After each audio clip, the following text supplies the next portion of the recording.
Bienvenidos a Politiqueando, su programa especializado en política en Barrancabermeja.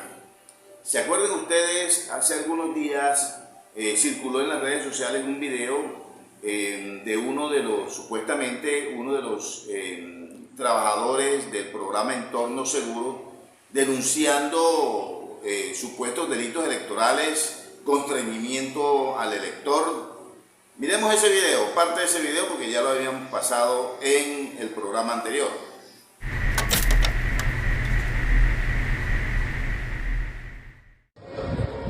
Nos quita tesorería 150.000 pesos y la seguridad social quedó en 380.000 pesos.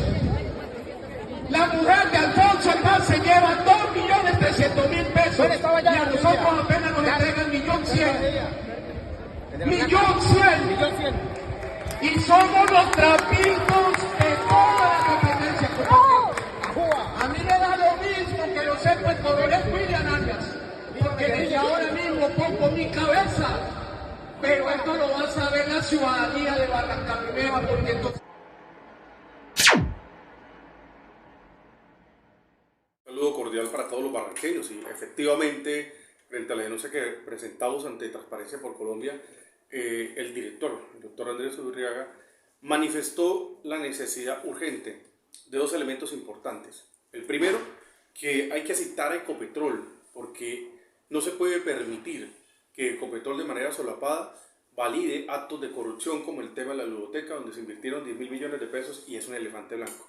Pero mucho más grave que manifestando los actos punibles del alcalde Alfonso Hernández respecto al proyecto del Mirador del Río, frente a las denuncias penales radicadas de celebración indebida de contratos, de ausencia de estudios exigidos por la ley que constituye en efecto falta disciplinaria y en efecto prevaricato, se hace necesario por parte de esta entidad, y lo manifestó el director, hay que convocar a Ecopetrol para que de manera preventiva estos contratos puedan ser suspendidos.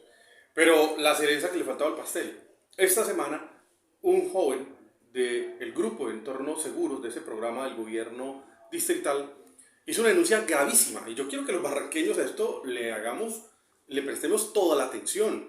Es que manifestó algo totalmente grave y es un constreñimiento no solamente al elector, sino un acto de corrupción. Dice textualmente este joven: no me van a callar, voy a decir la verdad. A nosotros nos están quitando 2.300.000 pesos para la esposa de Alfonso Hernández. Esto es supremamente gravísimo, porque estamos en un proceso electoral y lo advertí, dije, el gobierno busca la forma de sacar recursos en medio del proceso electoral para constreñir a la gente y exigirle además, dicen ahí, para sus candidatos al consejo, a Sandra Galvis, a Jimmy Picón y a José Todorga. Textualmente los denuncia este joven, y eso constituye entonces un acto gravísimo que hoy quiero decirle a la comunidad de Barrancabermeja: presenté formalmente el escrito ante Transparencia por Colombia. Es un tema fundamental para que haya justicia divina en Barrancabermeja. Perfecto, pero bueno, a propósito del tema, bueno, este es a la Secretaría de la Transparencia, pero en el tema de la justicia aquí, hablando del el Mirador del Río y de todas las acciones que usted ha interpuesto, se han quedado allí, es decir, y han sido negadas. ¿Qué va a pasar con ese proceso? ¿Qué se viene ahora? Gracias, Daniel. Mire, hay que hacer una reflexión muy importante. Como abogado lo manifesté recientemente en un video de declaración pública frente a la denuncia que presenté en contra de los jueces de la República encargados de fallar la acción de tutela en el Consejo Superior de la Judicatura. Presenté queja disciplinaria por omisiones al deber funcional de los jueces. Un juez de la República en función de tutela tiene el deber legal de proteger los derechos fundamentales. Tiene además, de acuerdo al artículo 7 del decreto 2591, aplicar medida preventiva. Y lo grave, al decir este juez que los hechos del 4 y 5 de julio, donde le dieron palo a las mujeres del Paso del Río, donde las maltrataron y fue evidente para los barranqueños que eran los mismos hechos de hace 2 meses. Esto es gravísimo. Aquí tenemos una justicia ciega, tenemos una justicia que carece de imparcialidad, pero además de ello de sentido común, de la sensatez que debe tener un juez de la República para proteger los derechos fundamentales. Desconoció además este juez que las mujeres son de cabeza de familia y aparte de eso adultas mayores. Entonces la Corte dice que estas personas de especial protección constitucional tienen un trato preferente en el deber de protección. Era su obligación aplicar este decreto del artículo 7º y establecer la medida preventiva. Segundo elemento gravísimo, que se solicitó la vinculación del Ministerio Público y la personera municipal certificó o contestó un derecho de petición manifestando, que ustedes lo pueden leer aquí, Daniel, que te pido lo publique para que la gente se dé cuenta que estoy diciendo la verdad, que no fueron citados por parte del alcalde, la personería, ni la Defensoría del Pueblo, ni tampoco realizaron ningún acompañamiento. Y lo más grave, no hicieron uso de verificación del Escuadrón Móvil Antidisturbio, de los elementos. Entonces dice la norma que si no hay verificación, usted no puede hacer uso del SMART. Y además de ello, y lo más grave, es que estábamos en pleno proceso de concertación, como lo establece el decreto 03 del 2021, lo que constituye gravemente una conducta punible en cabeza del alcalde, en cabeza de los 3 coroneles, el coronel Pedro Bonilla, el capitán Alzate, César Alzate, y el otro coronel, que en efecto cometieron el delito de abuso de autoridad por acto arbitrario e injusto. ¿Esto qué quiere decir? Que violaron el Código Penal. ¿Esto qué quiere decir? Que tiene que caerle el peso de la ley. Y la sanción de este delito es la pérdida del cargo. Aquí está en mora la Fiscalía de suspender al alcalde Alfonso El Haz, no solo por actos de corrupción, sino por conductas punibles de arbitrariedad y daño a la humanidad de estas mujeres. Por eso estoy diciendo claramente, Leonardo Granados, hechos de corrupción. Barranca Bermeja no puede validar esas conductas punibles que nos han llevado a la crisis económica, social y lo más grave, de la moral y la ética en lo público. Eso es lo más grave, porque si nosotros recuperamos la moral y la ética en lo público, esta ciudad entra por un camino de prosperidad, empieza a rehacerse esta ciudad, que es el sueño y la visión que tenemos aquello como candidato a la alcaldía de Barranca Bermeja. Bueno, cambiando de tema, el día del cierre de inscripción, por allí circuló un meme en donde 11 de los candidatos estaban como llorando por el tema de uno del exalcalde, que tuvo una gran concentración, una inmensa concentración, y aparte de eso hubo una premier en los cinemas de acá. ¿Ya usted se la vio? ¿Cómo considera esas actuaciones ya de cara a la campaña política?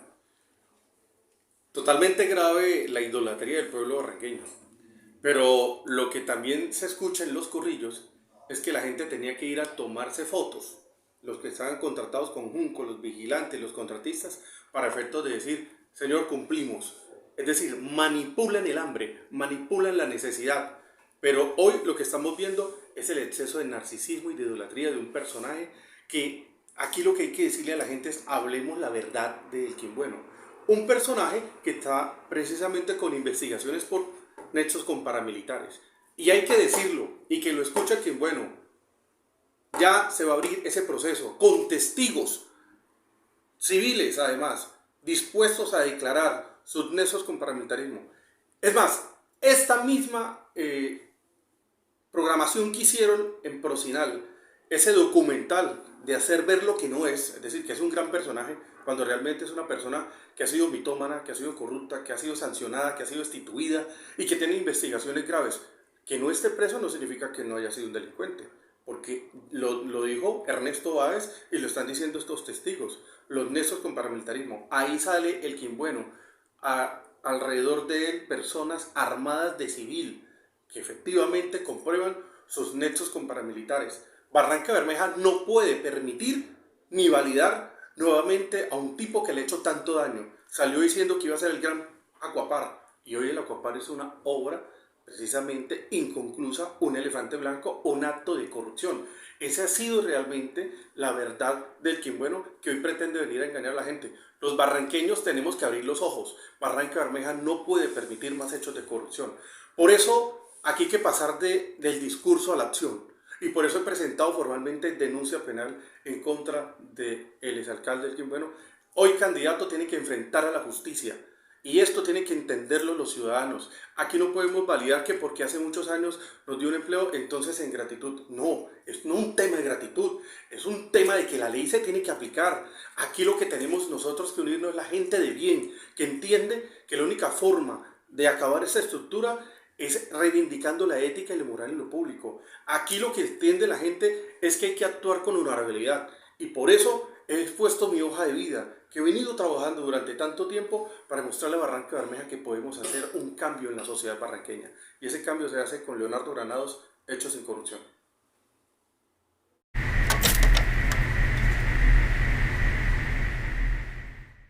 Algunos otros detalles de la política local.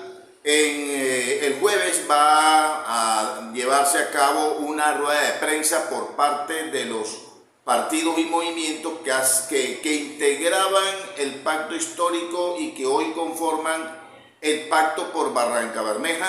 Van a hacer públicas sus posiciones. Acuérdense que hay dos listas al Consejo, la una denominada pacto histórico, pero que parece que tienen que colocarle otra arandela más, porque como pacto histórico era la reunión de todas esas fuerzas. La una que quedó integrada por tres partidos, el Partido de los Trabajadores, el Polo Democrático y Colombia Humana, y la otra representada por 6 fuerzas políticas. El Pacto por Barranca Bermeja, que es esta a la que me refiero, en rueda de prensa va a dar una posición oficial sobre todo lo que ha acontecido y la situación que se vive hoy, dos listas diferentes de antes unas fuerzas que estaban unidas. De otra parte, ha caído bien en algunos sectores la noticia de la candidatura a la gobernación de un barranqueño, de Luis Alfredo Rangel, primero por ser de Barranca Bermeja, porque Barranca Bermeja en los últimos 3 gobiernos departamentales prácticamente ha sido abandonada, y lo otro tiene que ver con ha sido abandonada, y lo otro tiene que ver con que es una persona preparada, que tiene todas las cualidades y capacidades para ser candidato a la gobernación. Bien por Luis Rangel, la acogida que está teniendo. Lo que pasa es que no se conocía que en Barranca Bermeja había un candidato a la gobernación de Santander, y esa es una importante ventaja, que hay que luchar contra fuerzas políticas que hace décadas tienen el poder en Bucaramanga y en el departamento, pero no hay nada imposible. Este es Politiqueando, se las dejo ahí.